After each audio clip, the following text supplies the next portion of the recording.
From Washington to Hollywood and right back to Wisconsin. It's Nite Lite with Pete Schwaba and Greg Bach. Connecting the dots on the stories shaping our world with smart takes, sharp humor, and plenty of personality. You know, I really expected more professional behavior from you. It's news and culture without the noise. Yeah, I'm on. Here's Pete Schwaba and Greg Bach. Dude.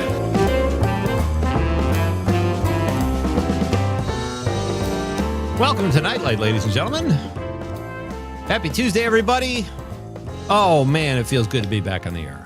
Greg, it was a long 23 hours, 24 hours, 22 hours, whatever it was. Good to see you, buddy. How are you? I'm doing quite well. Peachy keen, loving life. It's Tuesday. That means it's not Monday. True. We are that much closer to Wednesday, which is always a good feeling. Yeah. Sure it is. That is Greg Bach, folks. He is coming to you live from Radio Park in Racine. And just up the coast from him is me. I don't know if that was grammatically correct, but I am in Marinette, Wisconsin, in beautiful northeast Wisconsin.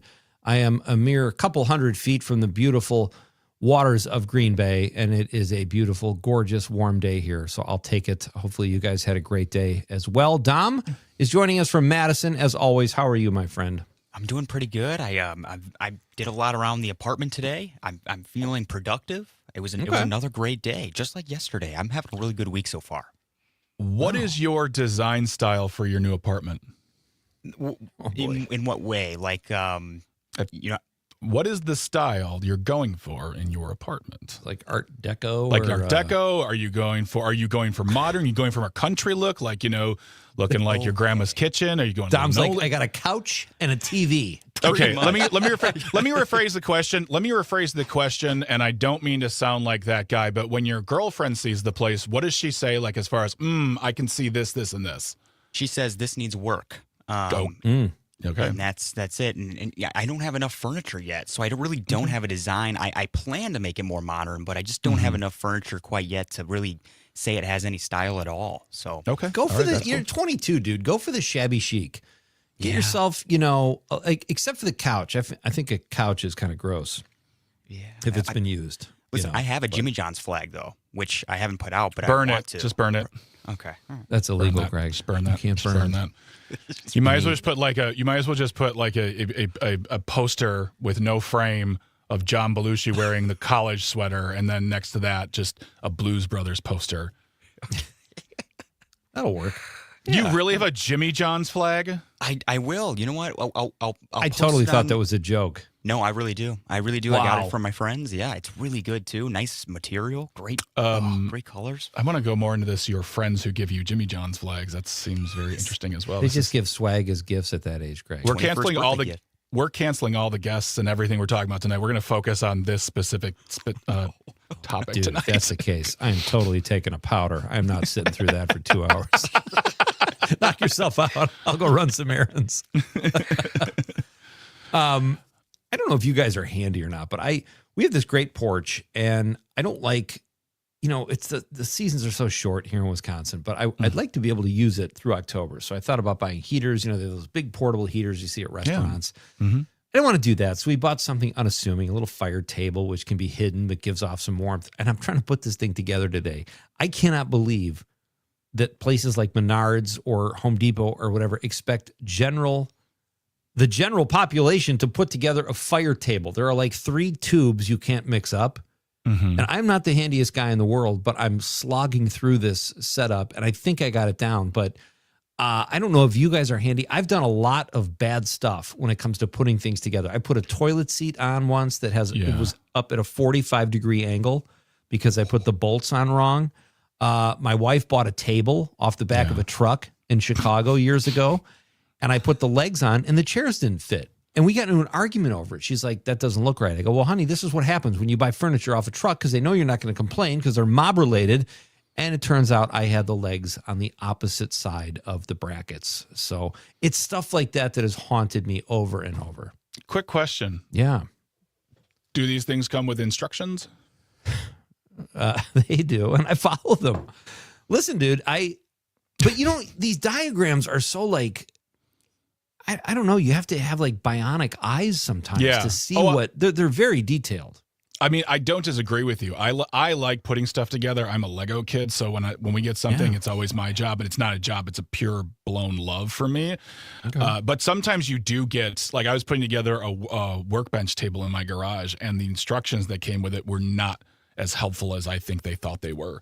And I really had to, there were a couple, I mean, and I think when I put something together, I'll say I have to go back every once in a while. I'm like, oh, I missed this one thing.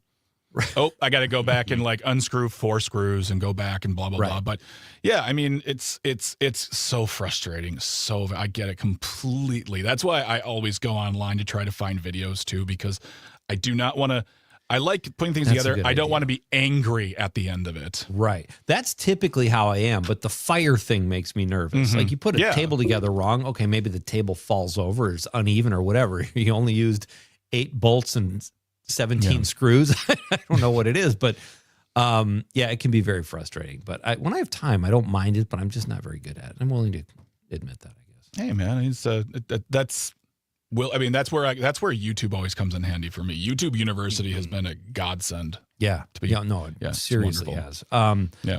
We have a great show, folks, tonight. It is great to have you here with us on Nite Lite. We have Nicholas DeGroot coming up at 5:35. How cool is this? Nicholas started a group called Ground Floor Democracy, and it's just people getting together. I won't give away everything, but in really cool places just to talk about current events and politics and have a civil discussion. So I'm excited to get into a big argument with Nicholas. I joke, guys. I'm joking. It'll be great to have Nicholas here. That's at 5:35. And then at 6:20, we have Mr. Jason Mansmith. He's been on the show before. He's the marketing director of the Thrasher Opera House. Have you ever heard of a cooler venue name than that, gentlemen? I mean, it's pretty metal. Right? Cool. Yeah, Pretty it metal. is. Really cool. Yeah. And I'm not saying they haven't had metal acts there before, but they have just like a great lineup. Like there's just comedians and plays and everything. We'll talk to Jason about what's coming up in this really cool venue in Green Lake, Wisconsin. We've got a great question of the night, but first, guys, I think we need to get to something big stuff here. Yes, indeed. We are doing one of our great Civic Media text to win contests. We are in day number 2. It's still fresh. You still have so many opportunities to win. It is the Civic Media Accelerate Your Summer Multi-State Text to Win Contest. Ooh. Do you know how that works, Greg? I do know how that works. What you only need one thing to play, right? It's the app. That's all you need, folks. Yeah. I'm going to give you the keyword in just a moment here. Text that in on the app, and you will be eligible for a daily prize of $100 and a Wisconsin Dells prize package. Things like, a lot of stuff that you can do at Wisconsin Dells, at the Dells. 4 miscellaneous tickets for experiences at the Dells. Those are just the daily prizes. And when you enter the contest, you are automatically enrolled for our grand prize. And this one's good, Greg, and I know you're excited about this. You want to tell the people what the grand prize is? Oh, I'm very excited. The grand prize is a $250 grocery card and a $250 gas card. So all of that could be yours, and you have 7 opportunities a day to text in. We're going to be giving stuff away. We're going to be giving you, we'll be giving those prizes away 7 a.m., 9 a.m., 11, 1, 3, 5, and 7. 7 times. You can enter every single time.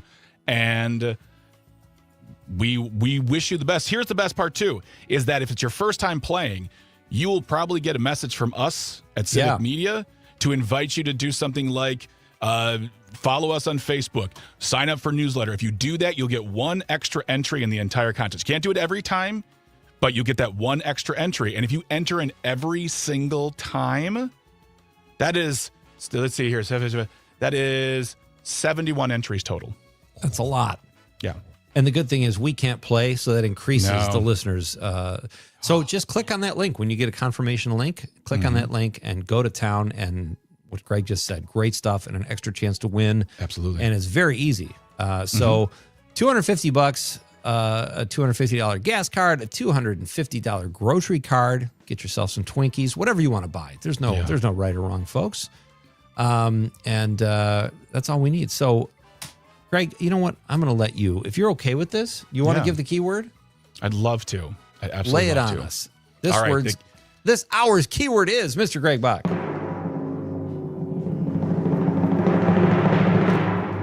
Grocery, Grocery,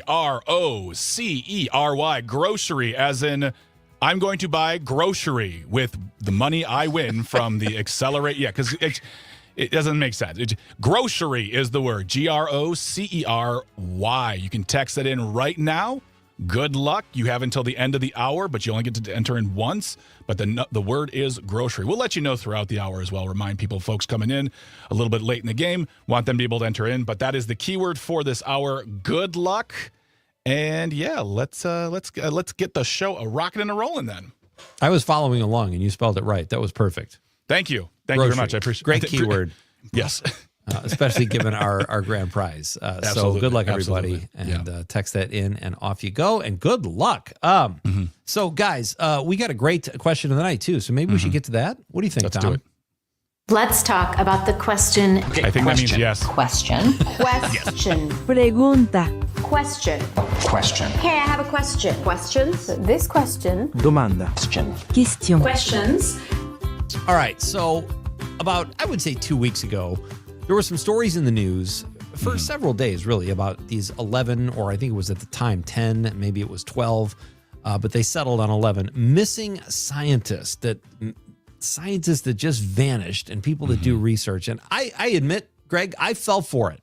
I was like, oh my gosh, we got to talk about this. Well, our pal Tucker, who's also our senior producer, debunked this theory in about 3 minutes and told us what happened. And there was an excuse for every scientist that had gone missing. Well, Fox News kind of ran with the story in the last day or two. Regardless. It didn't stop them. Yeah. So that is kind of the inspiration for tonight's question of the night, which is, what is a conspiracy theory you believe?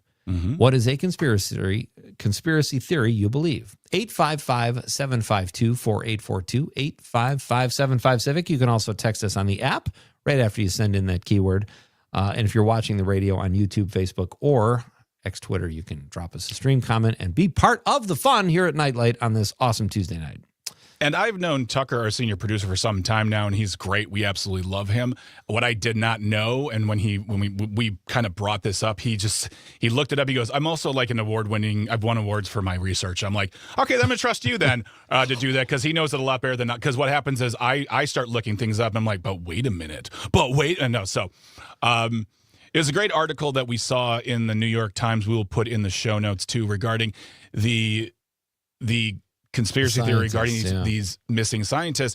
And it really focuses on something important. And I think that depending on the conspiracy theory we're talking about, it can also lead to great harm because it affects families, it affects loved ones, it affects communities. I mean, perfect example. They're eating the cats and the dogs.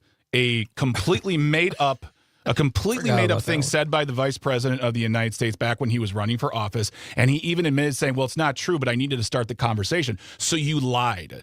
So that lie he told turned into conspiracy theory, which affected the immigrants, affected their families, affected the community, and affected the way the country looks at Springfield, Ohio.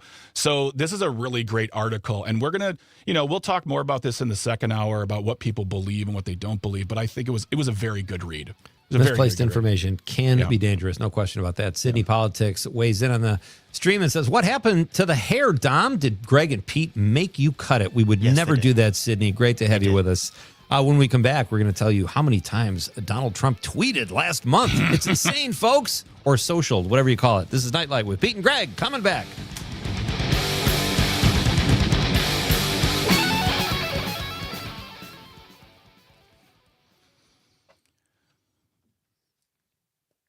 I asked for Hangar 18 by Megadeth because Hangar 18 is mentioned in that article, and I love that song and I love that album. It's one of the best metal albums of all time, period. I was trying to find a good area to leave it off in that in Hangar 18. It was just the same. It was just That solo part is fantastic. That whole album is fantastic. It is it is one of the best metal albums of all time. I mean, I could talk about that record for decades. So good. Nice. So good. The top comment said, guys, there's a song in the solo. There's a song in your solo. I mean, well, because it was Dave Mustaine and Marty Friedman, and that whole album is them just going back and forth with solos, back and forth and back, and they're both phenomenal guitar players, so it's just really, really good. Yeah, I just love it. I might download that for the ride home tonight. No, I like relaxing stuff. I can't get all pepped up. Oh man. That's interesting. Marks, if you want to read that, Dom, when we come back. I forgot about that. I was like, didn't Trump have a grocery thing? And yeah, it's like groceries. Affordability is a Democratic hoax. They're all like, it's I made that word like. You can buy it's a new word. Did you know that?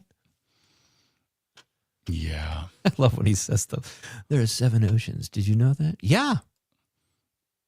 Can I put on my actually glasses right now? Actually, there's one ocean. True. Now listen, if you're going to be all technical, if you're going to be all scientific. Hey, I learned that from a comedy game show from England, okay? I just like to I like to purport the idea of smarts, but I'm not. I'm not smart at all. There are people out there who will tell you the same thing. I have the messages to prove it. By the way, guys, we do have a caller as well. Yep. Oh, Greg from Waukesha. Mm-hmm. Oh, I was just going to read his text when we came back, but he can tell us in person. Yes, he can. All right, guys. 15 seconds. Metal.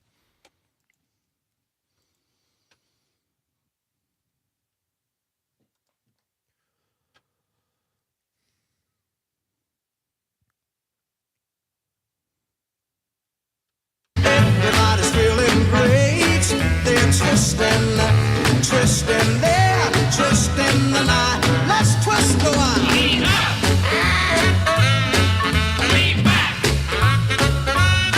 Welcome back. This is Nite Lite, a Tuesday night edition with Pete Schwaba and Greg Bach and Dom Lee along for the ride, holding down the fort in Madison and working the board. It is great to have you with us. I'm in Marinette, Wisconsin. Greg is in Racine.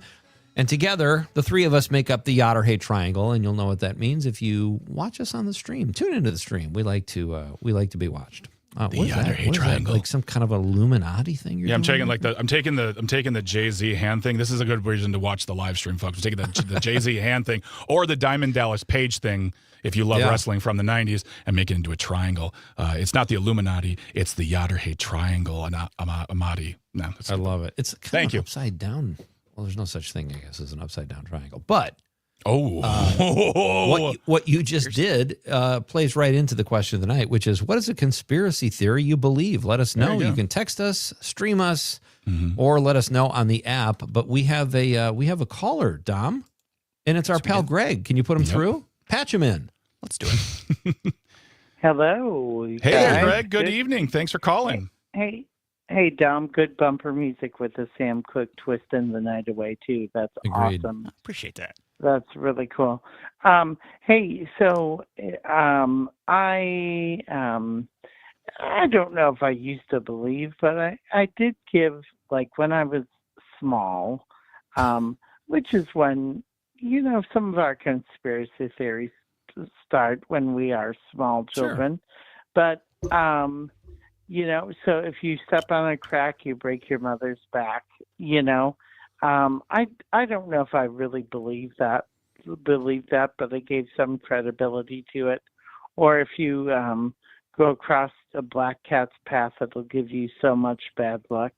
And I can't even see whether a cat is black or not. But anyway, so that's the thing.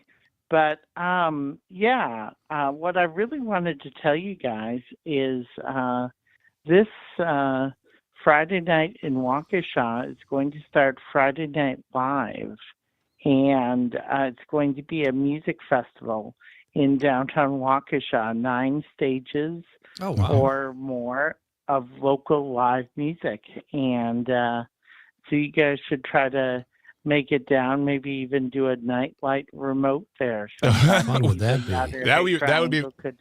That would be really fun. I mean, I don't know if we'll be able to do it this time. That's a kind of a short notice, but we appreciate the invite, and that's something we are talking about, or doing live remotes for the show. It's every week during the summer. Oh, and fantastic. This year, they were just advertising that they're going to have a designated area for alcohol consumption downstairs, downtown, so people can actually drink in open air. So that's awesome, Greg. Yeah. And Thanks for I saw letting your us text know. too about how sometimes directions are in Chinese and foreign languages, or so it seems. But that awesome stuff. Glad you're part of the show, Greg. Thanks for the call, pal. Appreciate it. Is Yeah. he there? Yeah, Oh, there he is. the ones in a foreign language. So Yeah. anyway, we'll see you guys later. Have Okay. a great night, Take Greg. it easy, Thanks Greg. so much. Have a good night. Speaking of Greg, this is something you'll be interested in. Thanks to the, I think this was on the Daily Beast. Donald Trump set a record. Last month, he posted on Truth Social, the platform nobody ever goes to, 861 times in May. That is a record. And let me just say, USA, USA, USA. That is impressive. 861 times. That's nearly 28 posts a day, folks. That takes a lot of work. It needs nimble thumbs. It needs a real dedication to needing attention. And what I did find out, if you brought up Truth Social, which is very funny, is that the parent company of Truth Social lost a lot of money last quarter, and their stock is worth like $8. They've only made like $3 million in any sort of profit whatsoever. They've lost like hundreds of millions Hasn't of it dollars. always done poorly, though? Yeah, it's always done poorly. Well, they always say, like, we don't make money with this, but they really don't make money with this. They're just willing to take a loss so he can do whatever, even though he's welcome back on Twitter, or he could do that. But he has a Twitter account. He has, Elon Musk banned him, but yeah, he truths all over the place, 28 times a day apparently. That's insane. Yeah, so I mean, but that's what our president is doing. He is only beating out sitting congressman from Wisconsin, Derek Van Orton, for most tweets in a day. So is that true? Oh, Derek will tweet 100 times in a day. He'll tweet 100 times a day. He is a special. His thumbs boy. must be huge. Well, huge. He's huge. Before we get out of here, too, really quick, this came across the wire today. NPR News is reporting this. After a judge temporarily blocked Trump's $1.8 billion anti-weaponization fund, they are officially walking away from it. It has garnered no support. Republicans are not happy about this. And really, when it comes down to it, no one can really justify why anyone is going to be giving what has seemed to be $2 billion to various people who helped try to take down the government. So that fund, the $1.776 billion fund, is being abandoned. How about that? And the good thing is, if you're into weaponization, the Justice Department is still doing it. A DOJ spokesperson kind of came to their defense, the people that stormed, the looters. And the traitors. They're called traitors. The traitors, and defended them, even though they beat up cops and left the place trashed and all that kind of stuff. They pooped on the floor. Yeah. Well, the bathrooms probably were crowded, Greg. That's true. I mean, Nancy Pelosi's office has a great desk. She probably has her own bathroom. Of course she does. Ladies and gentlemen, our Accelerate Your Summer Text to Win multi-state contest is in full play right now. And our keyword this hour is grocery. Grocery. Grocery. Text that in only on the app, and you are eligible to win $100 and a nice little prize package. Even our next guest can enter. How about that? We should remind them that. Keyword grocery. Text it in. Good luck, everybody. We're coming right back with Nicholas DeGroot. This is Pete and Greg and Nite Lite.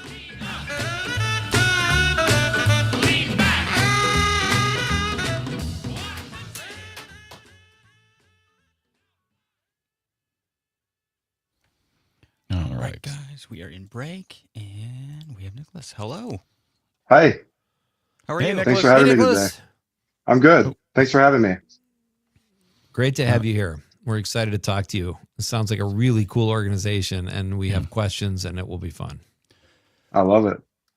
So, Nicholas, your video is lagging just a little bit. So in case something should happen, we have a phone number that's scrolling at the bottom of the screen in case we lose you for some reason. If you want to call that number in case, just have that number ready just to go, because I don't know if, just to make sure. We want to make sure. Yeah, sure. Goes wrong. No problem. Perfect. Oh, yeah, I see that. And if you want to chime in on the question of the night, what is a conspiracy theory you believe? It doesn't have to be crazy. It could just be like, I think as Kyle Kinane says, Trader Joe's parking lot is smaller to make it seem like they're more busy than they actually are. I love that. I never heard that one, but that's a great. It's a joke. He's a stand-up. He does not. It's not real. But now that I'm thinking of it, most Trader Joe's parking lots that I've been to are small, and they really tick me off.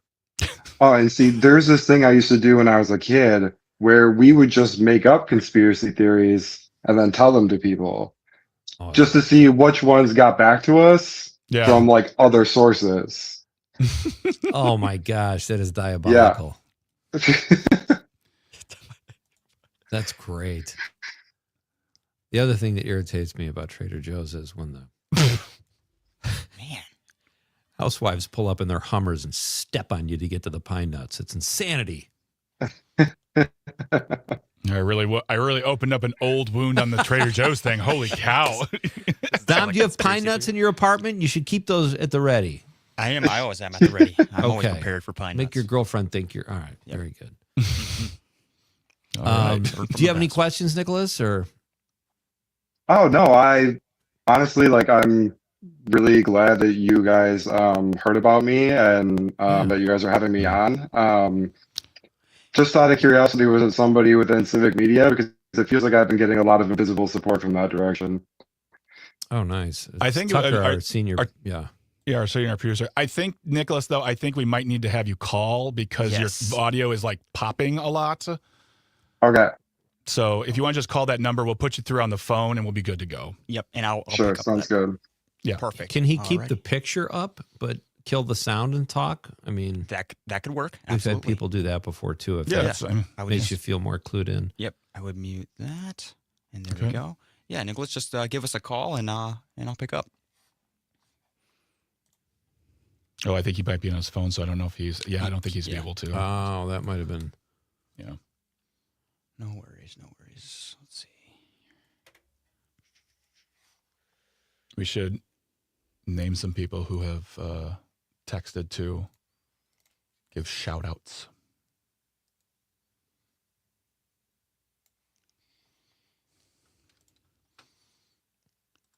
Let's see. So quiet. Yet. Too quiet. I know. I think I have a guy spraying for bugs showing up.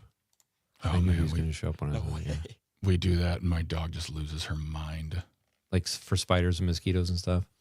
It's an overall thing. It's a monthly thing they do, like for 8 months out of the year. But I don't even know how good it is. I think I'm going to cancel it because it's a lot of money a month, and I don't have any guarantee that it's actually doing anything. Yeah, if you cancel it, you start getting bit. Well, the thing is, we get those box elder bugs every fall. What are those? Things? They're just these little bugs that will cover your wall outside, and they're everywhere. Oh, and wow. And I'm like, why are these here? Don't I pay for these not to be here? So, yeah, I gotta talk to Bridge about that one.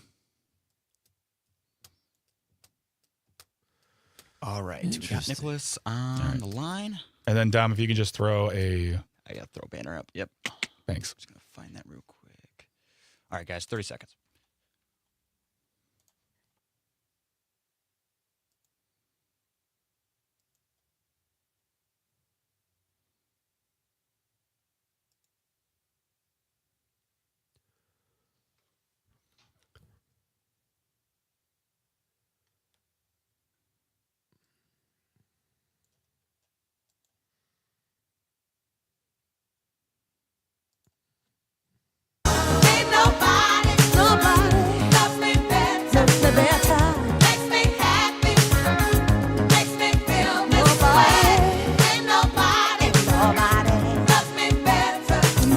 Welcome back to Nite Lite.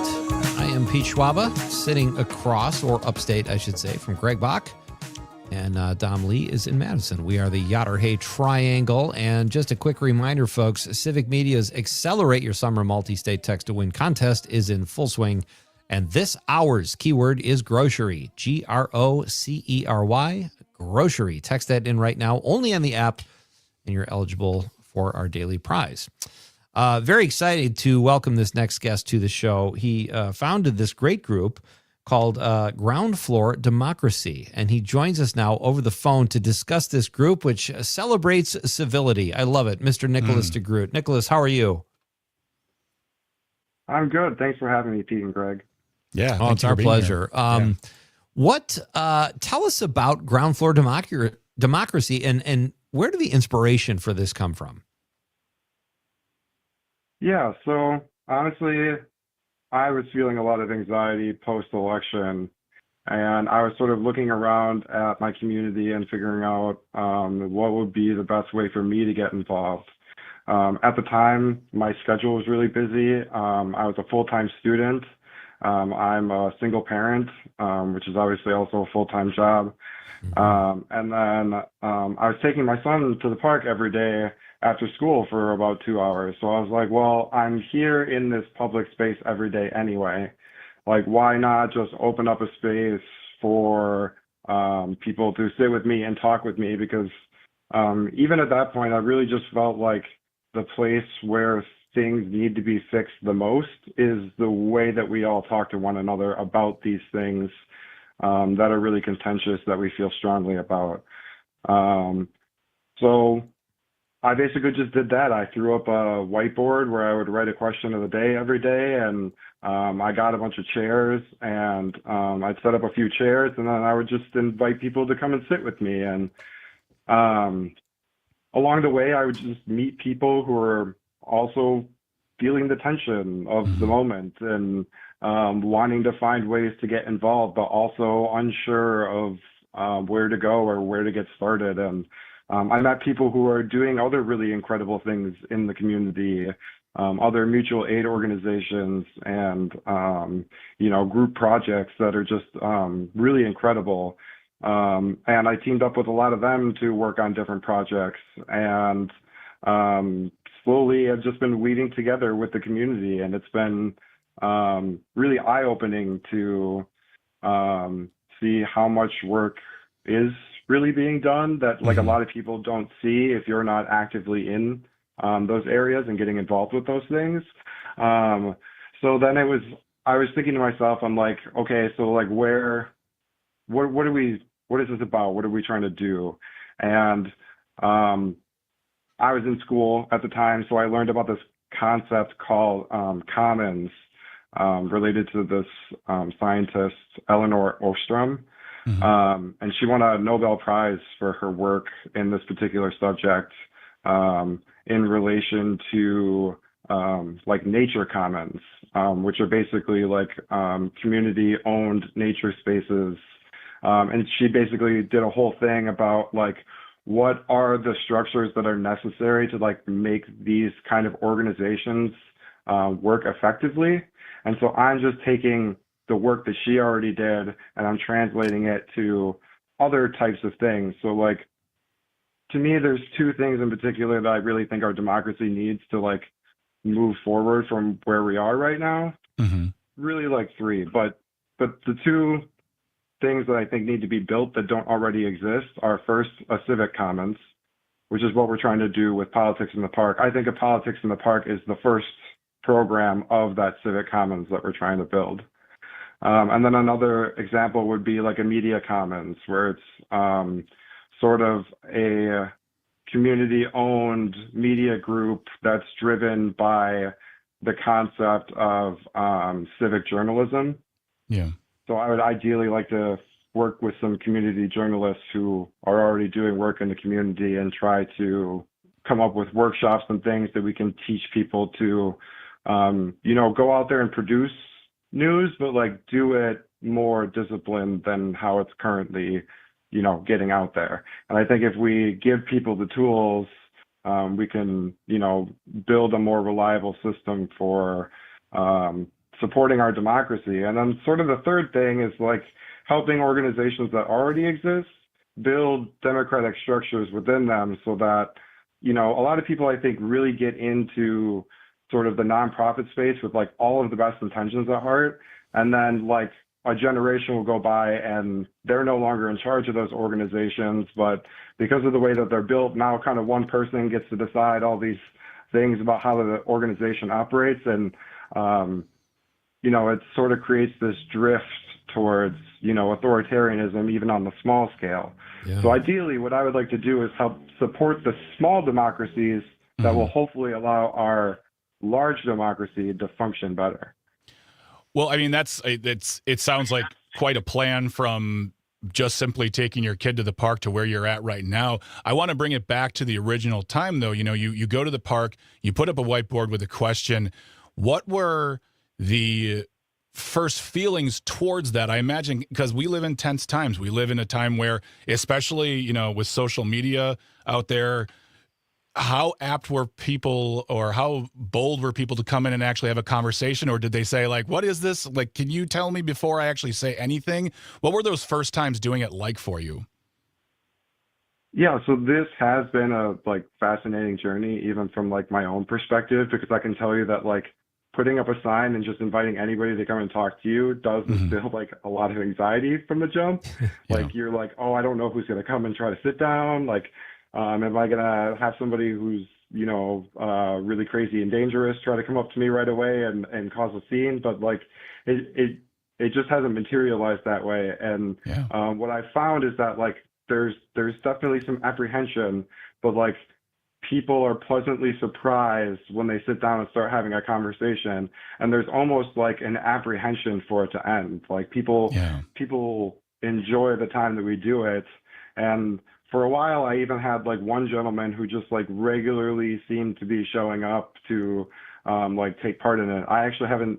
We took a break for the winter, and I haven't seen him in the new year. But what I have had is last year there was a lot more days where it was just me sitting by myself in the park, for sure. Mm-hmm. But this year, I've had only 2 days of the days that I've been out there where nobody has been with me.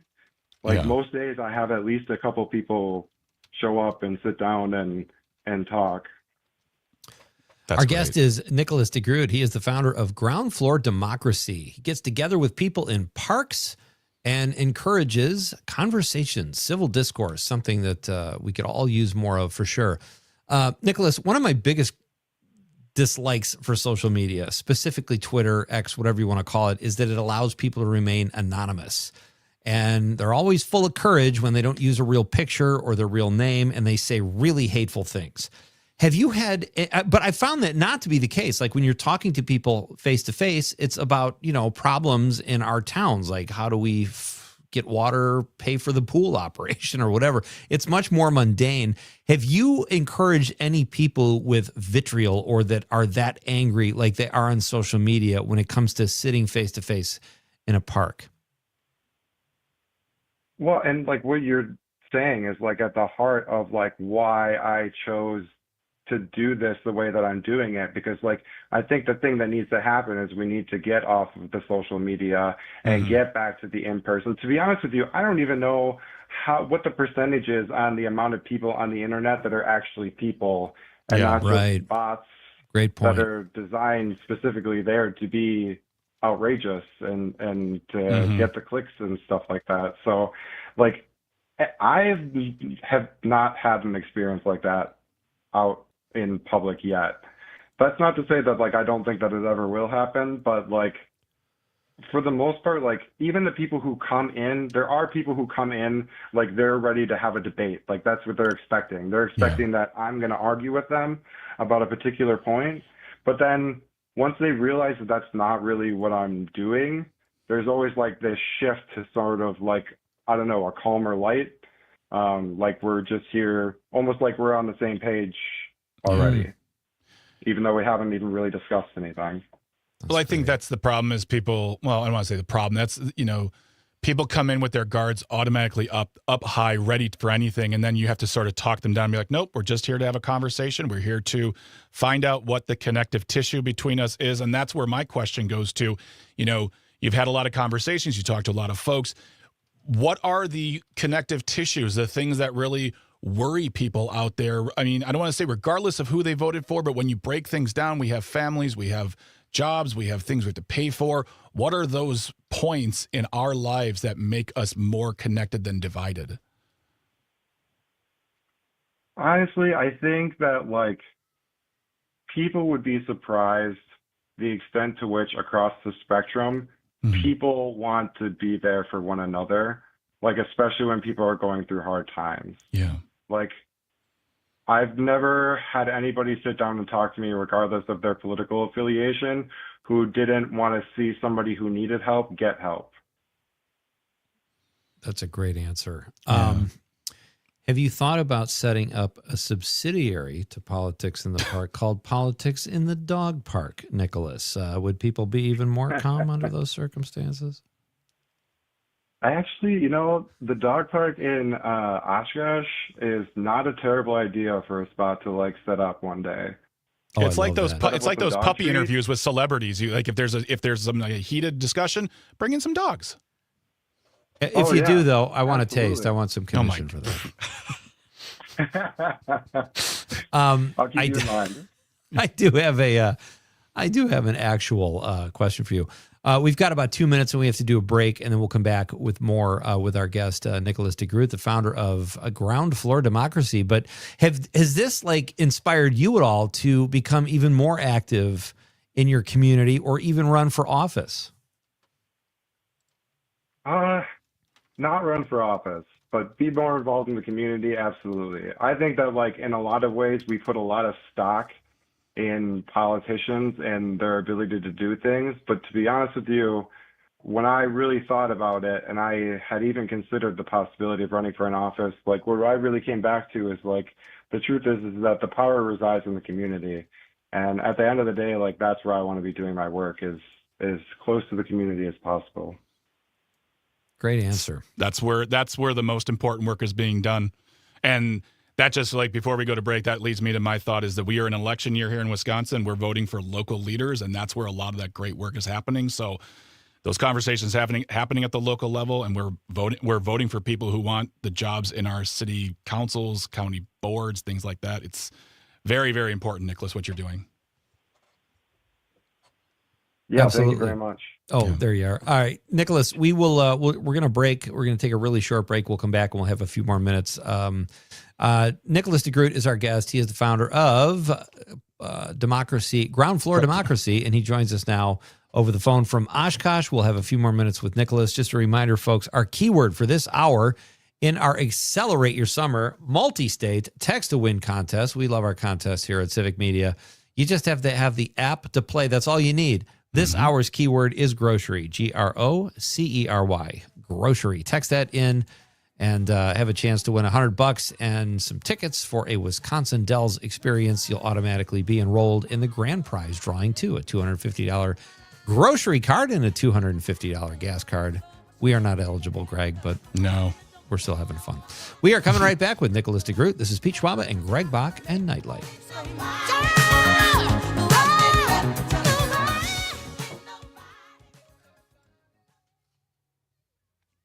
Dom, please check your messages. Yep, I saw it. I don't know how I keep messing that up. Yeah, it's...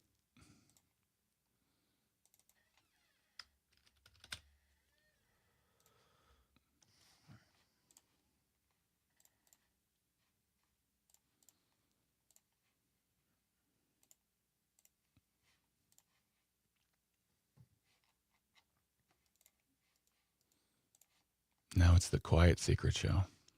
It's the Secret Show. The meditative. The Secret Show.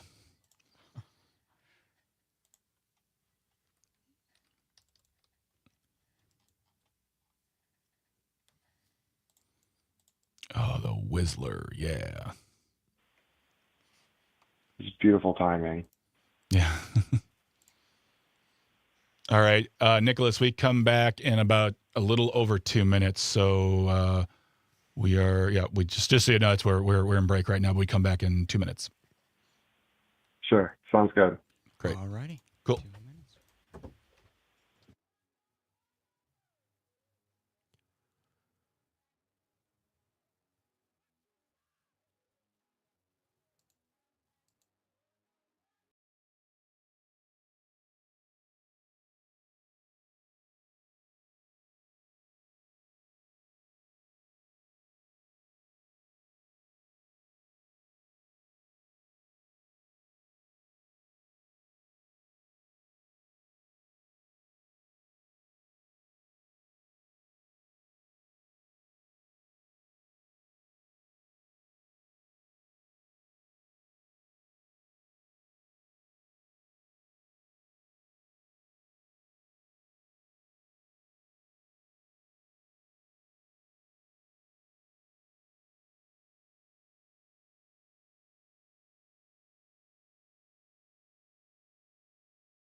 Now I got them steadily depressing, low down mind messing, working at the car wash blues. Well, I shouldn't be sitting in an air-conditioned office in a This is like literally one of my favorite Croce lyrics. Tom, you're amazing. I know we give you a hard time sometime about hair and conspiracy theories and such, but you're crushing it, man. Thank you.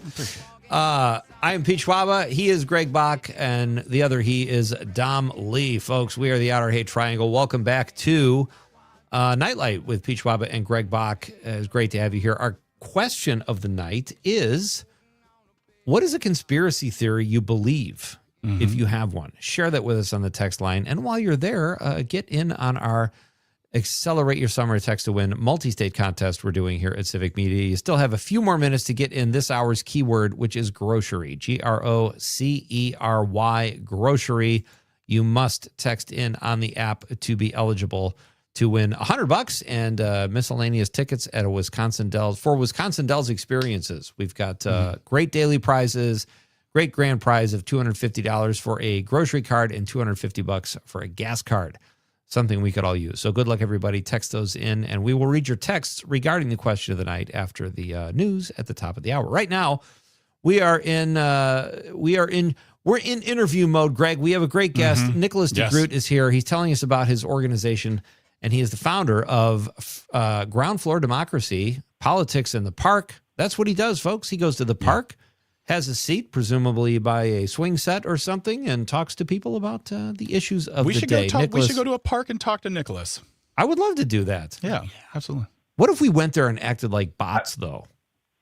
Well, I would have to get my robot suit. I'd have to get my lights all and practice my robot walk, like bleep blorp, bleep blorp. No one landed on the moon. Bleep blorp. Nicholas, I was reading it. I think that would bring more people in. Yeah. Hey, we just want to help you get the butts in the seats. That's why we're here. Yeah. So Hey, you said, in a recent article, you said you were a political science student at the University of Wisconsin-Oshkosh, and you were eager to attend political and academic events, but you looked around and saw donors, university administrators, professors, and students required to be present for class, and you felt out of place. You went from there to doing what you're doing now. Why did you feel out of place in college? I don't know if out of place is necessarily the right word. I think that like college is just built for a very particular kind of student. Okay. And like I wasn't that student because I'm 30 years old and I have a kid and other responsibilities outside of education being the regular part of my life, but also I had to be a full-time student in order to get the full Pell Grant and stuff like that. So I think the system is really set up in a way that's like not ideal if you're somebody who's trying to return to school and you have other things going on in your life that make it difficult to make school your number one priority. Yeah. Interesting. I don't, as someone, Nicholas, who went to college again later, quote, later in life would be to most people. I went back when I was 26. Got a degree in political science. It is very hard because you have to, people are really excited. Oh, you're going back to school, but there's really not a lot out there to like make it easier to do what they want you to do, which is get that diploma. It's tough. I mean, like full-time job, kid, full-time school, that's 3 full-time jobs. I don't know how you'd find the time. Yeah. And I mean, that was it, right? It's like, and that's like everybody's life is like that. And then, to try and tack on an extra thing of like, hey, come and be more civically engaged. I totally understand why people like hear that and they sort of cringe away from it.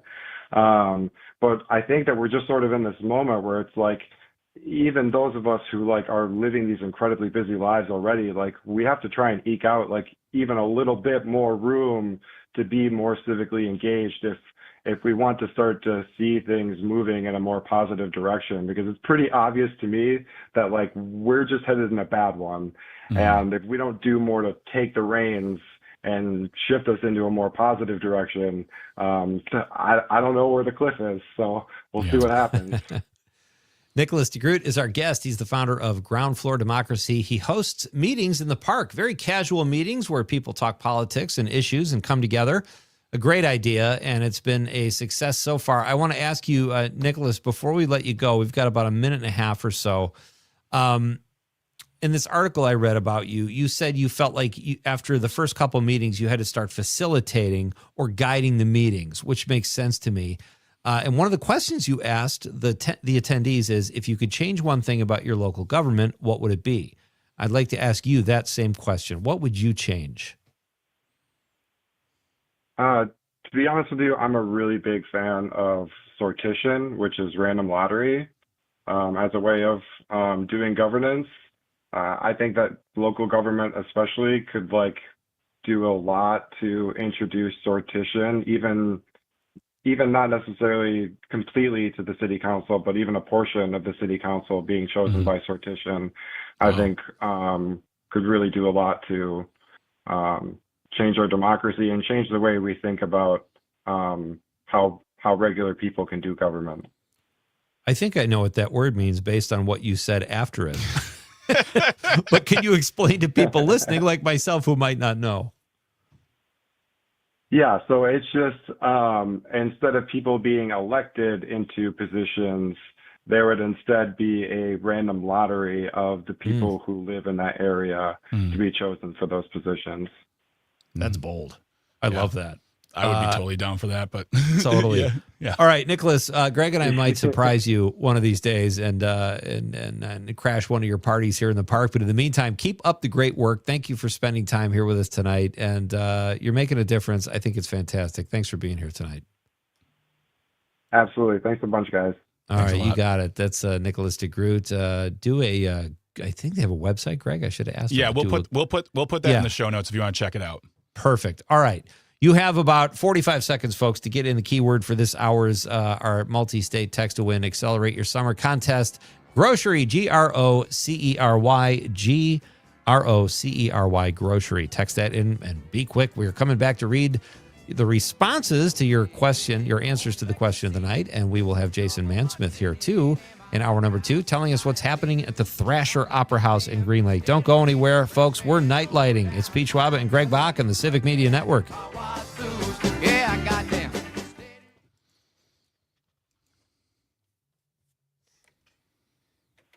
Nicholas, are you still with us?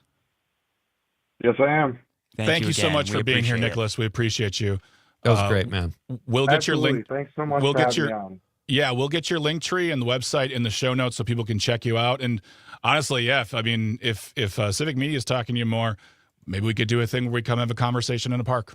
That would be a blast. I would love that so much. Absolutely, let me know. Yeah, we'll be in touch. Absolutely.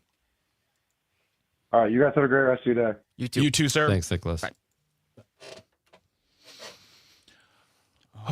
Wow. I'll be right back, you guys. All right, me too. I'm going to grab some water. All right, 5 minutes.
Trying to make sense of the world?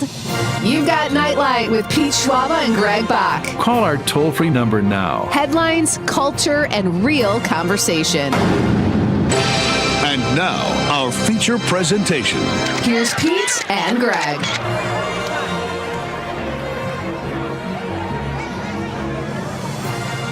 Welcome back to Nite Lite with Pete Schwaba and Greg Bach here on the Civic Media Network. So happy you're joining us here in hour 2 of the program. If you missed anything from the first hour, if you're just joining us right now, you can go to civicmedia.us/shows, go look for Nite Lite, download episodes, listen to them at your leisure, take them wherever you like all over the world, catch up and be part of the conversation. So thankful to Nicholas DeGroot from Ground Up Democracy for being our guest. We have a great second hour planned for you, including a discussion with Jason Mansmith, who is the marketing director of the Thrasher Opera House. He'll be talking about all the upcoming events coming to their venue, and we'll get you to the nightcap. And if you miss the opportunity or you want to try again to get a keyword entry in, we have another chance at 7 o'clock, the last one for the day, and it all starts again tomorrow morning at 7 a.m., but that is for our Accelerate Your Summer Text to Win multi-state contest, where we give you a keyword, you text it in via the Civic Media app for your chance to win $100 and a Wisconsin Dells prize pack, and then a grand prize drawing of $250 in gas cards and $250 in grocery cards. So that comes up in the 7 o'clock hour. Stick around for that as well. And again, we start it all back over again tomorrow. 7 more chances throughout the day. And do not forget, if you get the opportunity to get an extra entry, take that. Take that chance. Absolutely. I believe in you. Yeah. I am Greg Bach, coming to you live from Radio Park in Racine, and all the way up the coast in the northeast of Wisconsin is Mr. Pete Schwaba in Marinette, then completing the Yaderhay Triangle, if you believe in triangles. is Upside down triangles. Yeah. Triangles that I like to call fall over. Is Mr. Dom Lee and Madison at HQ on the 1s and 2s. We are the Yaderhay Triangle. We're so happy you're here today. So happy you are choosing to share time with us. We're having a great time. Really, really fun time. So, let's jump right into the restatement of the question of the night, and let's get into the conversation, because I see a lot of messages coming through the text line, and I want to hear from the people. So, Dom, can you please give us the question again, or hit the music? Let's talk about the question. Okay, question. Question. Pregunta. Question. Question. Hey, I have a question. Questions? This question. Domanda. Question. Questions. What is a conspiracy theory that you believe? 855-752-4842, 855-75-CIVIC. Leave a comment on our live stream. We are currently streaming on Facebook, YouTube, and the platform we still call Twitter. You can also get in touch with us, call or text through the Civic Media app, which you need in order to participate in the Accelerate Your Summer Text to Win multi-state contest. So download that today if you'd like. You can text, call, you can listen to us all over the world. I even think maybe in space as well. What? I would love for that to happen. I would love for someone to take the Civic Media app to the ISS before it closes down and listen to some fine programming from there. Just putting it out there. But yeah, think you can get in outside touch the with. box. I love it. Absolutely. Yeah, so call, text, live stream, Civic Media app. And if you ever want to get in touch with us, we have an email, nitelite, Nitelite, at civicmedia.us. Let us know your thoughts on topics, guests, how we're doing. We read them. We appreciate your feedback. Thank you. So, questioning, again, is what is a conspiracy theory that you believe? Dom? Oh, actually, no, I'm sorry. Pete, let's start with you, please. Before I answer the question, Greg, mea culpa, I totally forgot to push the Nite Lite Movie Club movie this week, which is Casino Royale. I got all wrapped up in the contest, but folks, every Thursday night here in the second hour, we have Nite Lite Movie Club, which starts at 6:20, and we break down a movie, we discuss it, we have fun with it, and this week's choice is Tucker, our senior producer, Tucker Legursky, Casino Royale, a great Bond film. That is our movie of the week for Nite Lite Movie Club. So check that out before Thursday night and be part of the conversation. We'll talk about our favorite quotes, scenes, maybe our favorite James Bonds, whoever they were. We'll do that second hour Thursday night. So James is Bond. Yeah. I think that's how you say plural. So, all right. So let's kick it off with you, Pete. What is a conspiracy theory that you believe? All right. So I believe to a degree that the Kennedy killing was some kind of conspiracy. Maybe not, like you said earlier, Greg, as widespread as they indicated in the movie, the Oliver Stone film, which is a bit over the top. But I don't believe it was one gunman. I do believe other people were involved. And it's the simple thing of, in the Oliver Stone film, when his head went back into the left, I know that's been talked about over and over, but like how, I'm not saying it can't happen if he's shot from behind, but it seems like, I don't know. So I just feel like there has to be at least a couple more people involved in that. Also, my other ones, these are just kind of silly. New Coke. And, wait, you don't believe it existed? No, I believe it existed. It was terrible, but that that Coke launched it and made it bad on purpose because it was bad. I don't know if you had a chance to taste it. I was probably 20 when it came out. Yeah, it was bad. And then they relaunched Coke and called it Coke Classic. Maybe just a great marketing move. So I could believe that could happen easily.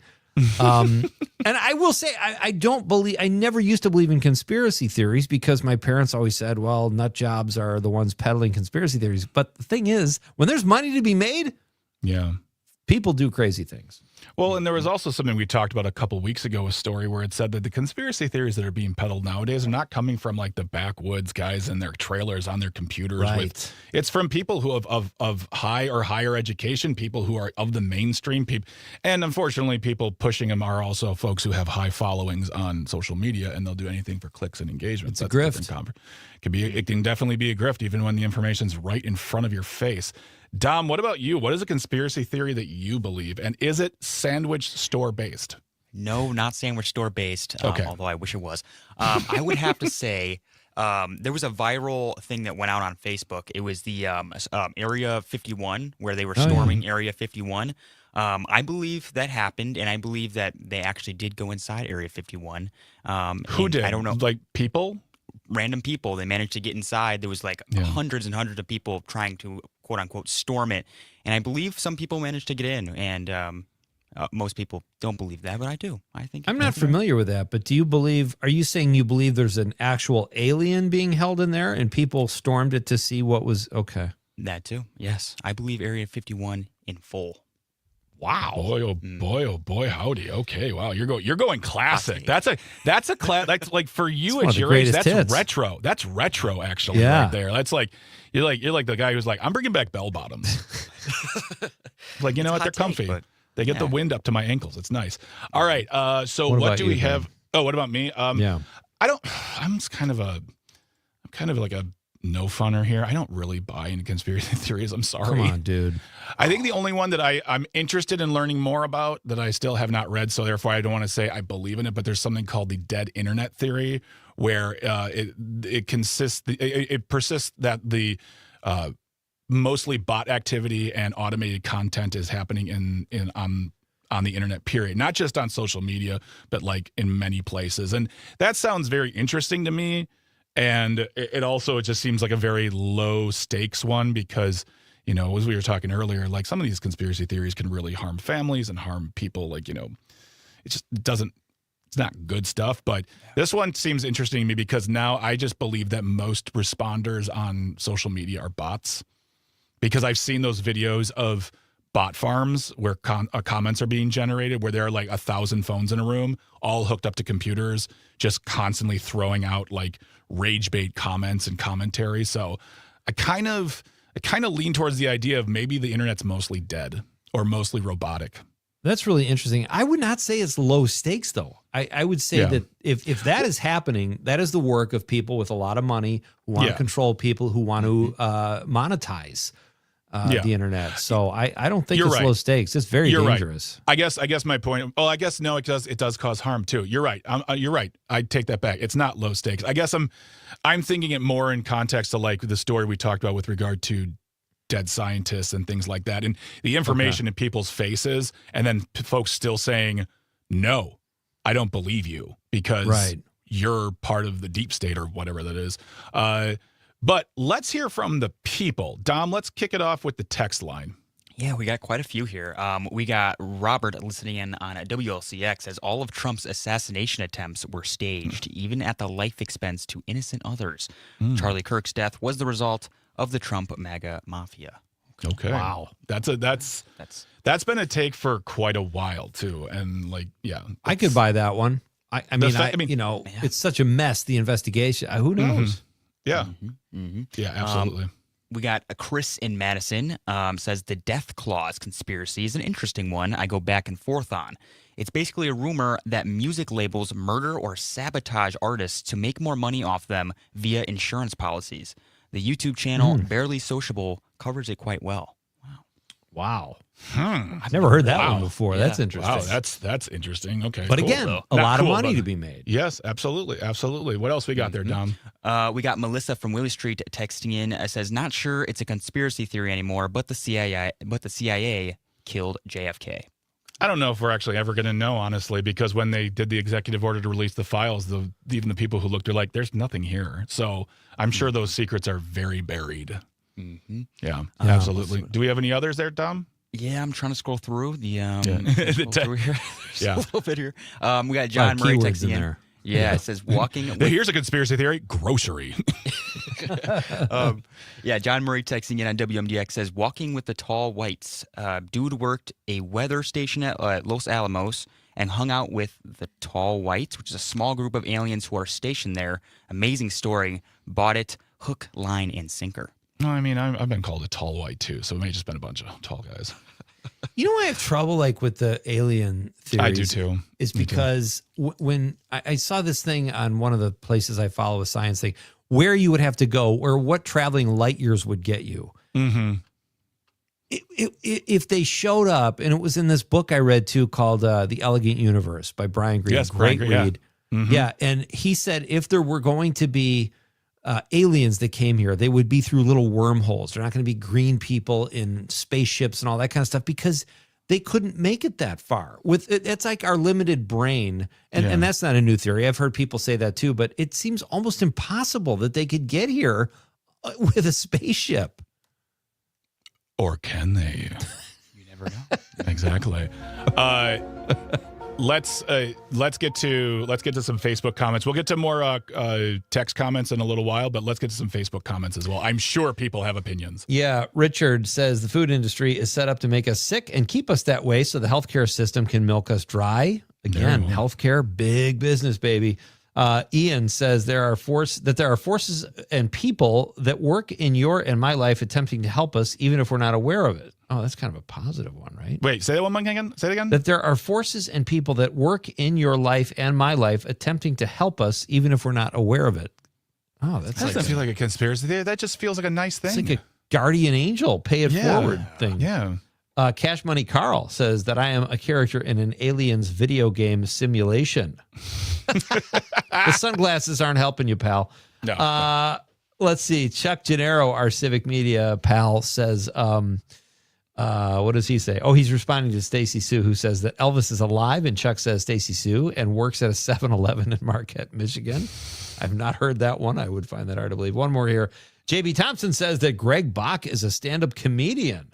Yeah, it's it's not even funny. That's true. That's an unfunny conspiracy theory, and it's true. Unfunny. The pictures are on the internet, JB, and I can vouch for him because he makes me laugh nightly. So we've got some more, but. All right, folks, we'll get to more of your comments on tonight's question. What is a conspiracy theory that you believe? We'll get more to your comments online, texting, calling, or on the live stream, as well as Facebook throughout the show here on Nite Lite with Pete Schwaba and Greg Bach. But coming up next is Jason Mansmith, the marketing director of Thrasher Opera House. And to find out more about what's going on there, you're going to have to stick around because more to come here on Nite Lite with Pete and Greg.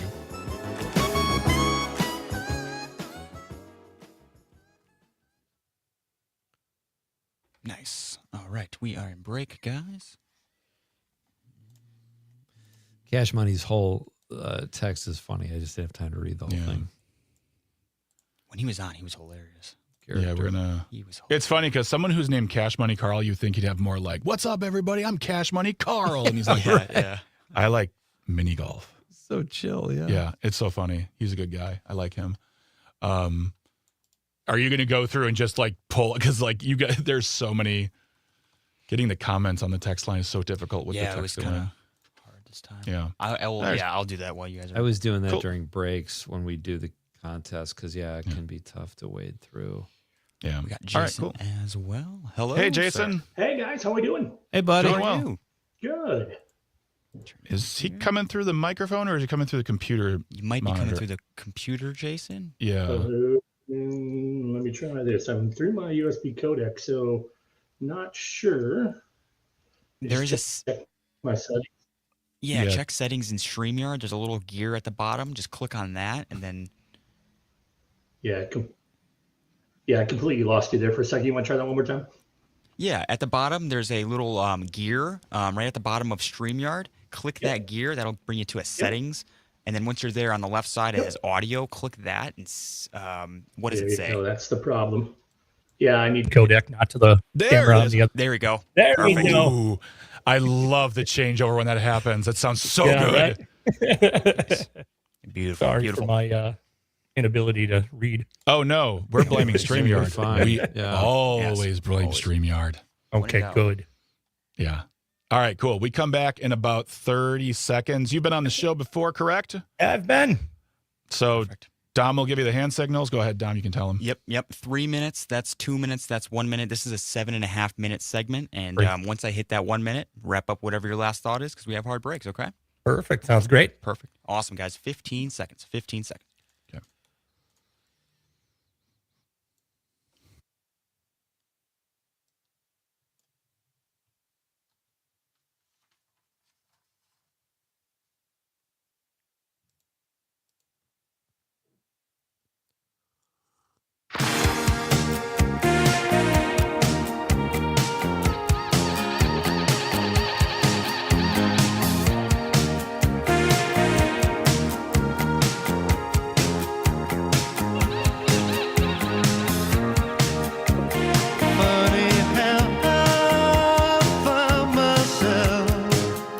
Welcome back to Nite Lite with Pete Schwaba and Greg Bach here on the Civic Media Network. Want to get in touch with us? Simple. Call or text. The number is the same.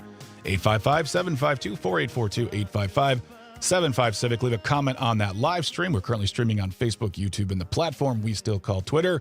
We have a question of the night, which is, what is the conspiracy theory that you believe? Let us know. You can also drop a line by getting on the Civic Media app, which you need to participate in the Accelerate Your Summer multi-state text to win contest. A new keyword will be coming your way in the 7 o'clock hour after we are done. So stick around, get that. Good luck. We'll talk more about that towards the end of the show. But right now, let us welcome to the program our second guest of the evening. He is the marketing director of the Thrasher Opera House here in Wisconsin. Jason Mansmith is back on the program. Jason, good evening. Welcome here. Thanks for being on the program. Great talk to you. Hey, so glad to be along with you guys. Certainly do appreciate the opportunity to talk about our historic opera house, which is cool.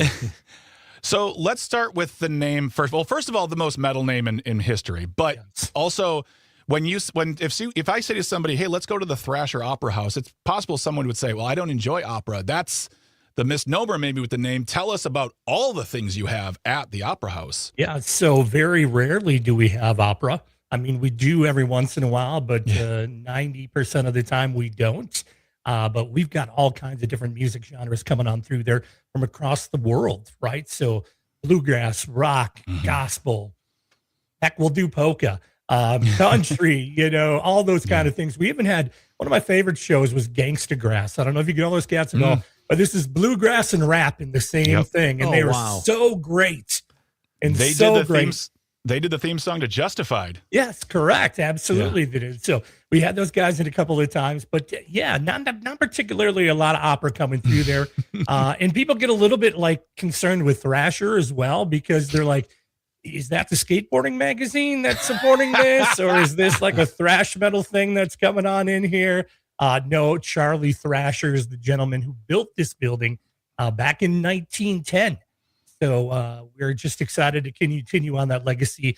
His whole idea was to bring people together in the community and provide them a place to gather. And boy, it's an incredible place. Wonderful. Jason Mansmith is our guest. He's the marketing director for the Thrasher Opera House in Green Lake. Jason, before we get into some of the upcoming events, and you've got a really great slate this summer, tell us a little more about, like you said, when it was built. It's very intimate though, isn't it? And also tell us about the facility. And if you don't mind, since we're talking conspiracy theories tonight, tell us a little bit about its haunted history.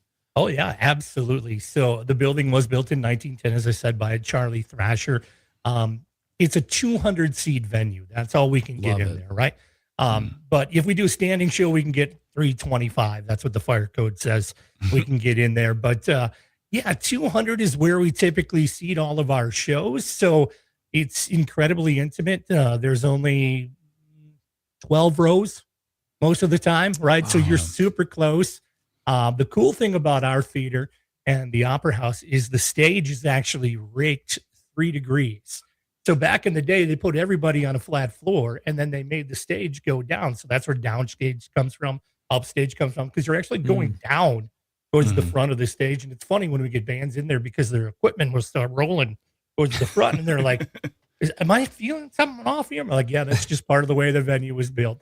But I will tell you this, one of the most amazingly sounding acoustic environments you will ever be in. We have artists who come through there all the time that say, this place sounds amazing. And, they spend millions of dollars to do those kind of tests nowadays.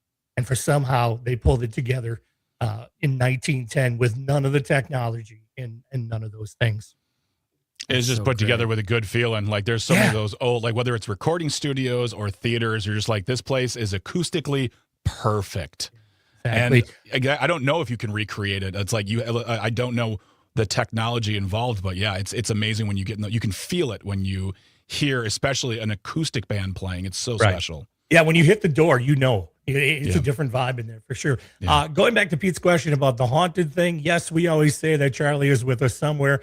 Never malicious, always checking on in with us. But yeah, we do have some. Oh, the guy who built it is the ghost. Yeah. Oh, that's cool. Yeah, that's what we put to it at least, because there's things that happen and we just go, okay, but no ill intent by any means. It's just making kind of like guarding us through the way. Nice. Nice.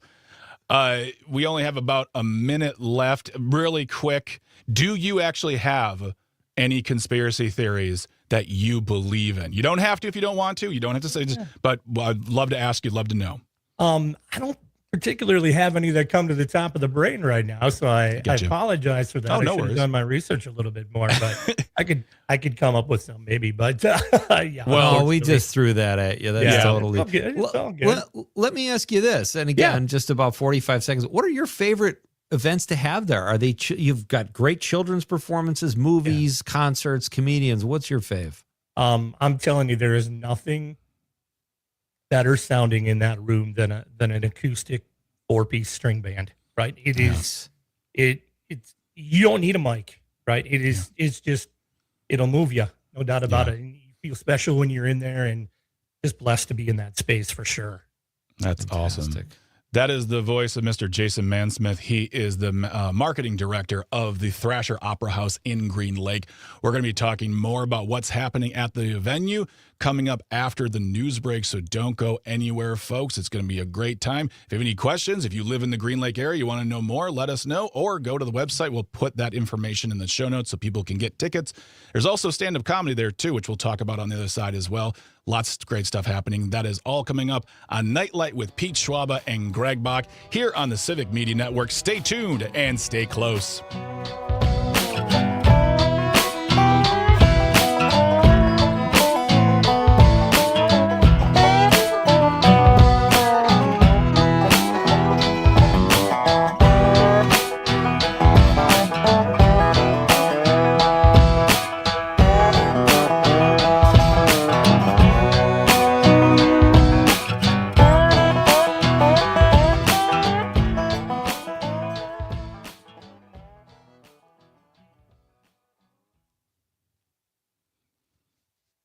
Jason, have you ever had Dan Tominski there? Yes. Nice. Yeah. I just saw him last Friday at the Argo in Whitefish Bay, and it was what a cool theater too. Yeah, when you're talking about acoustic, I mean, that room, I mean, it was amazing. We walked in there, and there was just small microphones for their instruments. Nothing was plugged into an amplifier. Everything was mic'd acoustically, and no opening group. Just the band. They started like 10 after 8. They were done by 9:45. And for me in my late 40s, I'm like, this is heaven. the perfect show, right? We typically start at 7:30 and everything's wrapped up by 9:30, right? So we love that. The best. That's like the best, That is absolutely the best. For sure. Wonderful. We've had so many just really good kind of acoustic artists in there that just make it sound incredible. We had a few years ago back, we had Iris Dement in there. Obviously, John Prine did a lot of stuff with her. She was amazing in there, and just wow, it's a really special place. So that's wonderful. Pretty cool. Cool. Sure. Excellent. All right, Dom, what do we got going on? Yeah, we have about 4 minutes. I was thinking there is a little I think when you get closer to your mic, it gets louder, and then once you go away from your mic, it gets really, really soft. I'm trying to find it in settings here, but my mic just came off the stand here, so give me 1 second. I'll mute here and then get you right back if that's all right. We'll come back. We'll come back. All right, cool. Yep. All right.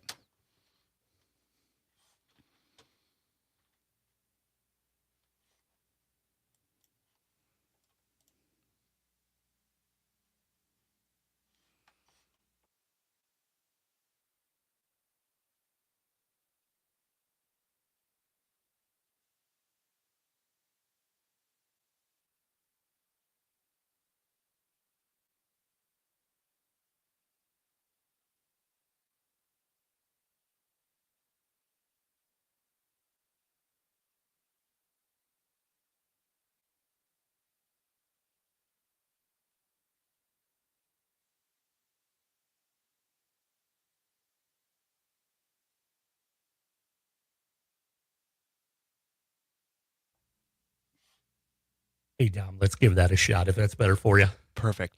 Yeah, try and I don't know. I've got a compressor on this thing too, and some stuff. So I do rock radio sometimes. Okay. That could be what it is too. That could be what it is too. Yeah, it's really not. It's not a crazy. I'll stay up on it too. So okay, yeah, that's perfect. That's perfect. All right, then we have about 2 minutes till we're live. All right. Awesome. Sweet. Stand by.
Hi, this is Jenny Slate, and you are listening to Nite Lite with Pete Schwaba. Hey, and Greg Bach, too.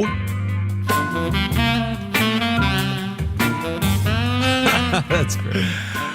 Welcome back to Nite Lite with Pete Schwaba here on the Civic Media Network. If you want to get in touch with us, You can always call or text 855-752-4842, 855-75-Civic. Leave a comment on our live stream. We're currently streaming on Facebook, YouTube, and the platform we still call Twitter.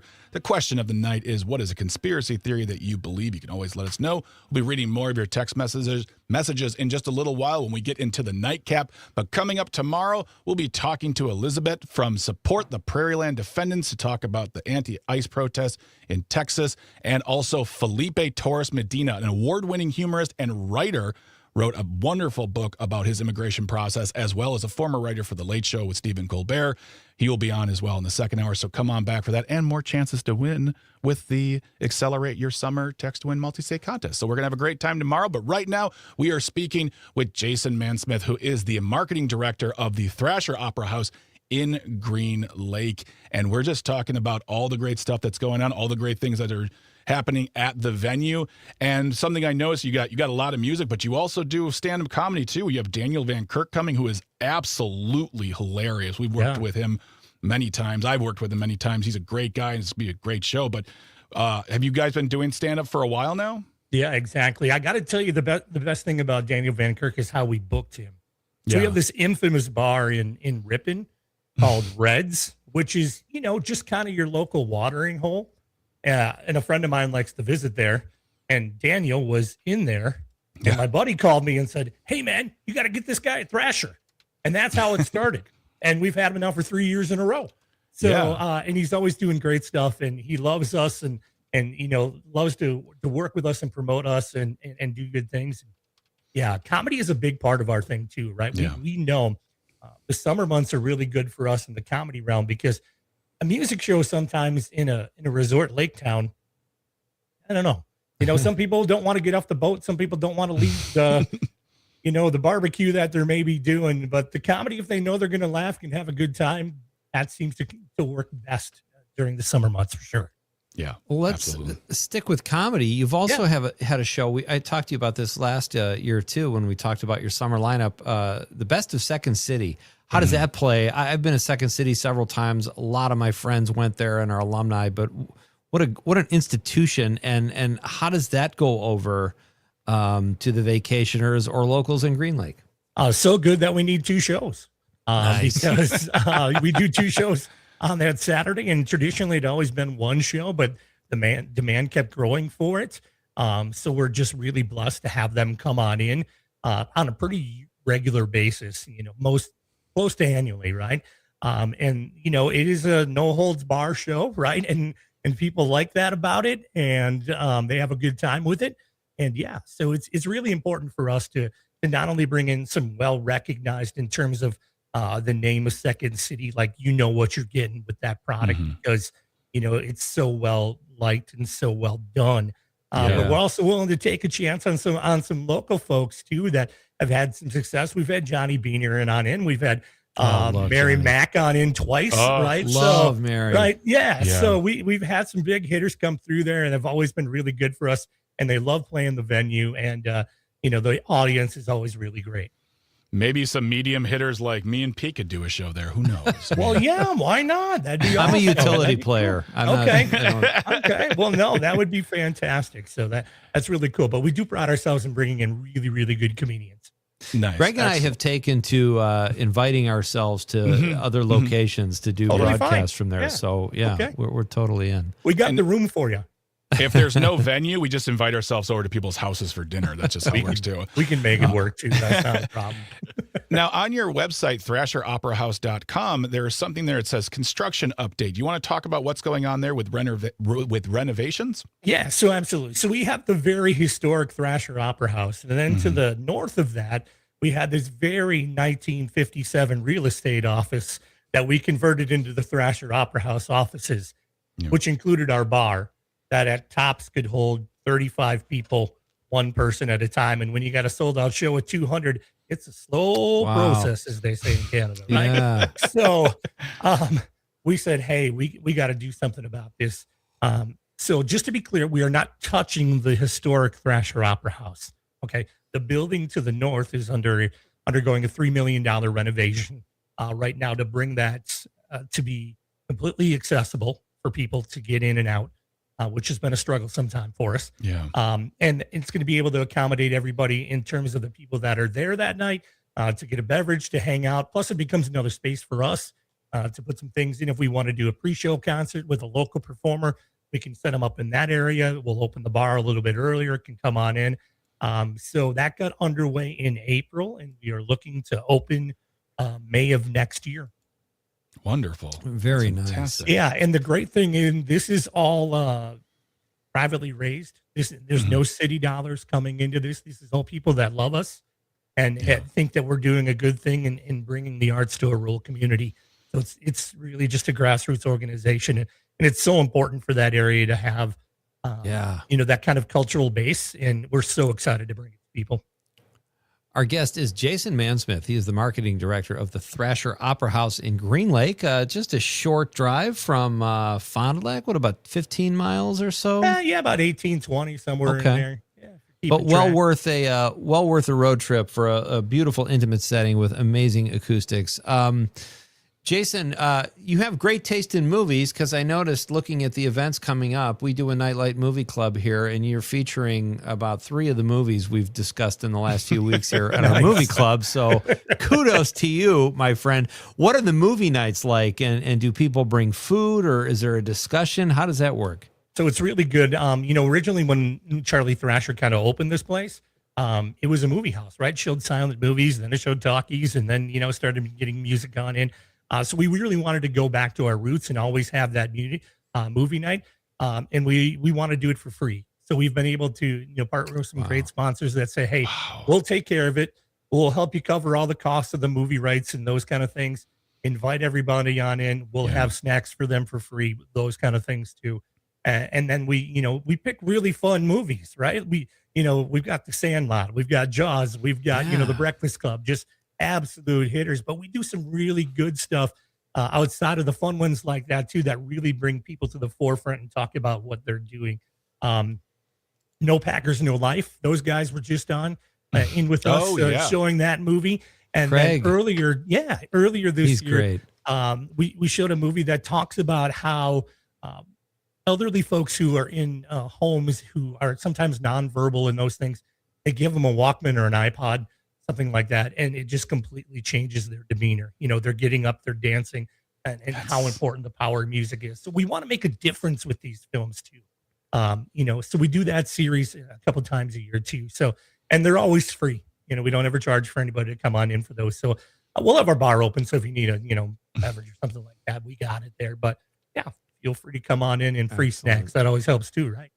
Yeah, that's great. It's not just it's a venue and it's a place to do business, but it's also a place for community, which is so important in spots that highlight art.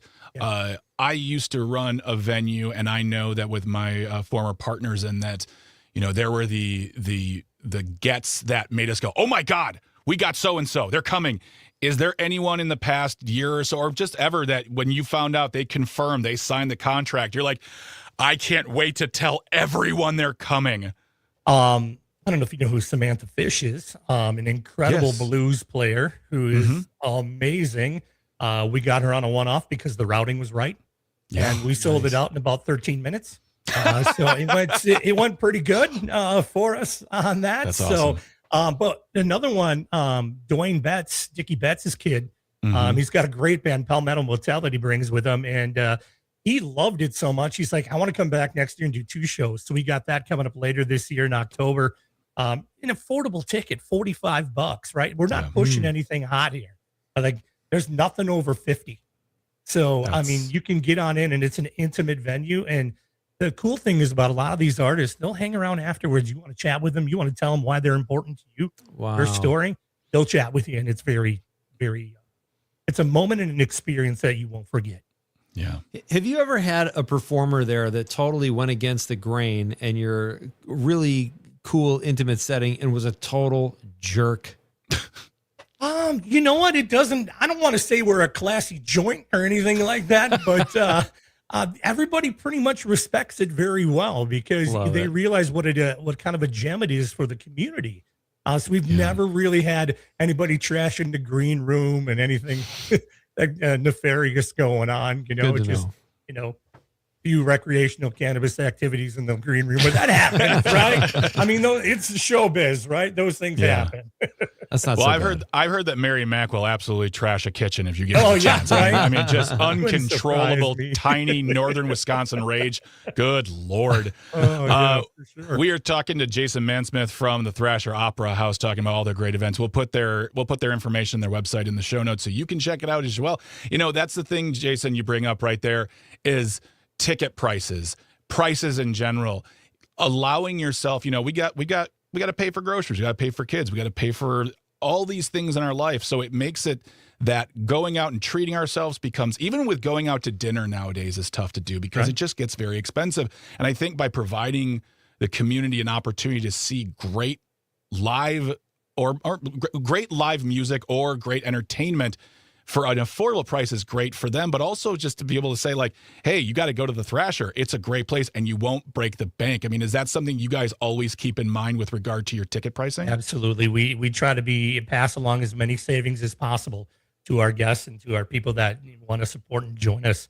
So it's really important for us. Now, we've had some shows, you know, we brought in some big names that sometimes we got to go to a $50, $60 ticket. Yeah. When you get people like Max Weinberg in there, you get Oh, Judy yeah. Collins in there, or you get Jim Messina in there, or Alvin Bishop, those kind of people, right? Nice. So, you know, we got to go a little bit higher on those just because the price point is so much. But we really love to live in between that $25 to $45 ticket price because, you know, it's going to be a good night. Free parking around the area too, so that's not really That's huge. You know, That's a thing that you'll see in a lot of cities too. So there's free parking around. So it really is a good experience. We keep our prices low at the bar too. So you really are going to have a good time. And, you know, it's all about the experience there. We want to make sure that you have the best experience. Sure, we have a great show going on, but hey, we want to make sure you're treated well and we'll take care of you. Prices like that, you can't afford not to check out the Thrasher Opera House in Green Lake. We got about 30 seconds left, Jason. Tell me about Gin, Chocolate, and Bottle Rockets. We've played their music on this show before, thanks to our pal Terry Barr. What a fun band. Yeah, absolutely. Really, really looking forward to this. They're going to do a Legends of Harmony show. So it's going to be like Dolly. It's going to be Emmylou Harris. It's going to be Linda Ronstadt. Very right? cool. So like all of these really, really great songs. So we're looking forward to that coming up in October, and another chance for us to, you know, we just don't want to be the white guy theater where we're always doing it, right? You know, because you get a lot of performers that are in there. Yeah. And there's a lot of performers that you just come in. We want to embrace everybody, and we want to make sure that we get everybody in there, and it's important for us, right? And Well said. to get that going. Well, check out their website, thrasheroperahouse.com. Check out their events. Go see a show. Go for a weekend. Take yourself out. Treat yourself. That's what we need to do in this world, is treat yourself. Jason Mansmith is the marketing director for the Thrasher Opera House. Jason, thank you so much for stopping by tonight. Yeah, absolutely. So glad to be on with you anytime. Thanks. All right, Jason. folks, we'll put that information in our show notes so you can check it out. When we come back, we're going into the nightcap to talk about what we've learned and what you think about our question. What is a conspiracy theory you believe? Still coming up ahead here on Nite Lite with Pete Schwaba and Greg Bach.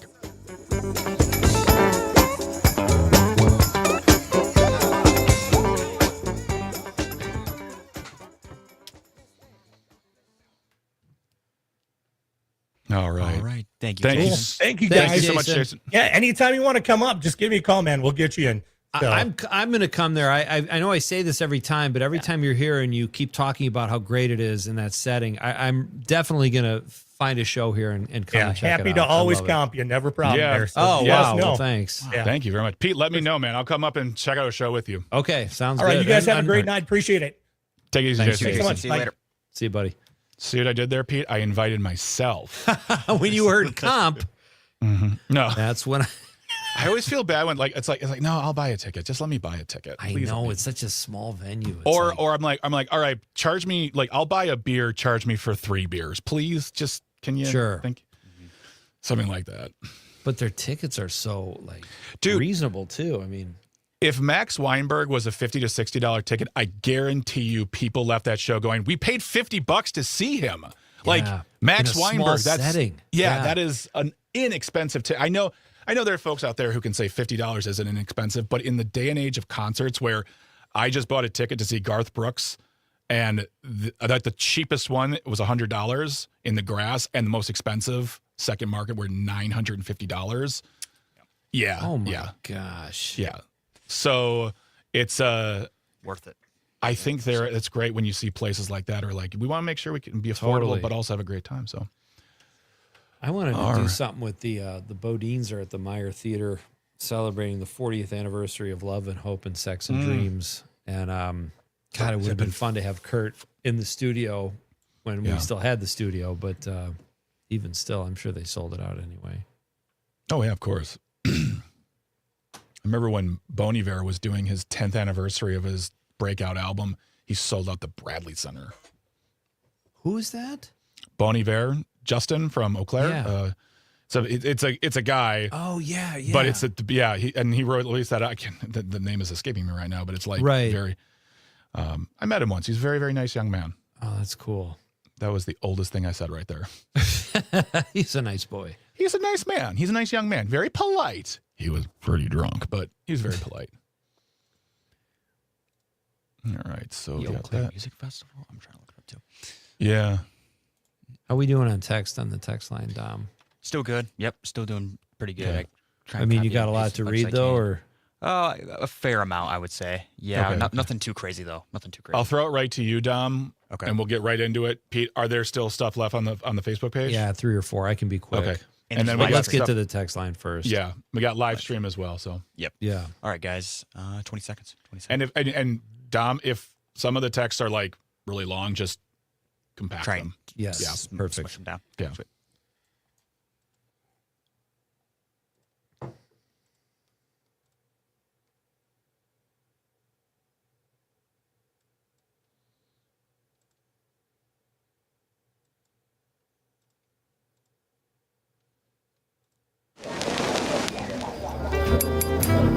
It's time to wind it down. Let's take a moment to look back and ask, what did we learn today? This is Nightcap with Greg and Pete.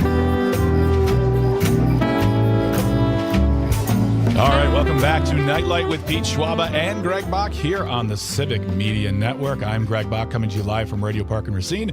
Pete Schwaba is all the way up in, I almost said Manitowoc. It's Marinette. Even aka further north than Christmas. that, pal.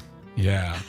He's coming to you live from the Northeast Coast, and coming all the way from HQ in Madison is Mr. Domley on the ones and twos. If you want to get in touch with us, 855-752-4842, 855-75-CIVIC. Leave a comment on that live stream. We're currently streaming on Facebook, YouTube, and the platform we still call Twitter, and you could always get in touch with us via the Civic Media app. Tonight's question is, what is a conspiracy theory that you believe? We are officially in the Nightcap, where we hear from you on your thoughts regarding the question and talk about what we have learned. Dom, I know we got some more text messages still on this question. Why don't we get to those right away? Oh, yes, we do. We have Jewel texting in on WMDX, says, the Eisenhower dental vacation. He met with aliens in 1954. What? That's a real thing? I'd have paid money to see Eisenhower meet an alien. Gave them fillings or what? What's the dental? It's like, hello, I'm President Eisenhower. It's nice to meet you. Like, Call me Ike. Yeah, exactly.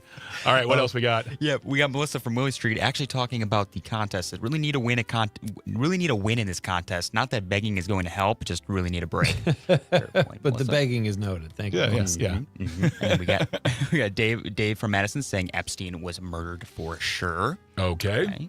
As well as Gordy texting and says Jeffrey Epstein did not commit suicide. Okay. All right. I never know saying those conspiracy theories. I'm like, okay, all right. I could buy that easily. Yeah. Yeah, exactly. Too much of a coinky dink. We got John Murray also texting in, says, heard what that Murray gal said? She might be onto something. Melissa from Willie Street. It is Melissa, yes. Where in the hell is the CIA when we need them nowadays? I don't answer for that one. Can't answer that either because I work for them. Oh, nice. Am I lying? Could be. Maybe. There we go. We still got Nick from Marshall texting in. Says, I believe Donald Trump is part Russian and part alien. And then I don't believe the alien part because I always think aliens are smart. So, ouch. Wow. Yeah. And then we go on. Can't believe you took a shot at Trump like that, Greg. He also went on to say, I am sick and tired of people still saying vaccines cause autism long after it's been debunked. Now these idiots are saying Tylenol causes autism, which is also in the wrong. Also BS. You can say BS. You can say BS. That's a little nervous, but I didn't want to make sure. It's just two letters. It's just two letters. And we also got Bridget saying food companies and government making people overweight, unhealthy, and addicted to food, so people get rich and have to use medicine and healthcare. Totally. I can get behind that. I'll get behind that one too. Me And that too. doesn't feel like a conspiracy theory. That just feels like them trying to make money. So It's a business plan. Yeah, exactly. It's like tobacco. Exactly. Yeah. Tobacco. We got I think we got two left. We got Donna texting in from WMDX says conspiracy theory. I believe that Russians helped throw the election to Donald Trump against Hillary Clinton, and I also believe Elon Musk did some funny election stuff in Pennsylvania that year. All right. And then we got Nick as well saying Tupac is alive and well, living in Havana, Cuba. I forgot about that one. Wow. I once saw Snoop Dogg in concert, and I was expecting Tupac to walk out of like the back, like from like he had like the backdrop and like just open a door. What would happen if that just happened? And it didn't happen because Tupac wasn't there. I won't say he's dead, Nick. I won't say he's dead. I'll just say he wasn't there, Nick from Marshall. What else we got on the Facebook page? Here's what we got from our pal John Egan says birds aren't real. I have not. God. That one is just I can't handle that one. Scott Tom says they, in quotes, are out there. Thank you, Scott. Amanda Nimmer says the cure for cancer is being withheld for profit. Again, maybe. Rocker Smith, our pal from Civic Media here, says belief can be true or untrue. Knowledge, however, can only be true. Very well said, my friend. Ross Bigley on Facebook says ears don't grow back. I'm going to go ahead and believe him there. Ian and Mike are discussing the Disclosure Day because they both thought aliens could be real, and that trailer comes out, I think, tomorrow. I love when our listeners chat amongst themselves. It's so great. Mike says the government is withholding key information on the existence of life outside our planet. And then Daniel Wheeler said, I said one of my other conspiracy theories was that the stone cutters from the Simpsons episode, one of my favorite episodes of all time, making fun of the Masons. Danny Wheel says, love that Lenny outranks Mr. Burns in that episode because they're both stone cutters. Yeah. All right, we got a couple. We got a couple of live stream comments here too. Sydney Politics says, no chance we landed on the moon. Somehow the Artemis lunar landing faced a three-year added delay because of the suit development. We don't have the suit figured out, but we landed in 1969. Come on, Sydney, knock it off. All right, I just can't get on the moon landing one. That's just, and then Trumpet Joe 40 says worst conspiracy ever. 1988 Seoul Olympics. Roy Jones Jr. robbed of boxing gold medal by South Korean judges. South Koreans won the gold medal. And then we got a couple on my Facebook. We'll get to really quick here. My cousin Danny says rocks are soft until you touch them. Well, that's going to be in my head forever. And then, see here, Jim says computer viruses are created by the same people who create the antivirus software. So thank you so much, everyone, getting in touch with us. Great stuff, yeah. Don't forget, folks, Thursday is the Nite Lite Movie Club. We will be talking about the film Casino Royale, the reboot of the James Bond series starring Daniel Craig. That'll be in the second hour. So watch the movie, get in touch, let us know your thoughts. And you can always get in touch with us by emailing nitelite@civicmedia.us, NITELITE at civicmedia.us, and follow us on Facebook and Instagram. We'd love to be a part of your lives, and having you be a part of our lives, it's all wonderful. So thank you so much. Again, stick around because after we're done, you'll still have one more chance to get a keyword in for the Accelerate Your Summer Text to Win multi-state contest. That keyword coming up. Make sure you have the Civic Media app. You have to have the app in order to participate. We got $100 and a Wisconsin Dells prize pack up for grabs today, and then you got 7 more chances tomorrow. So good luck to you. We're going to get on out of here. We got a great show for you tomorrow. So stick around for the keyword and come on back for the show. You are listening and are watching Nite Lite with Pete Schwaba and Greg Bach. But Pete, say good night to the people. Good night, Wisconsin. We're up all night to get lucky. We're up all night to get lucky.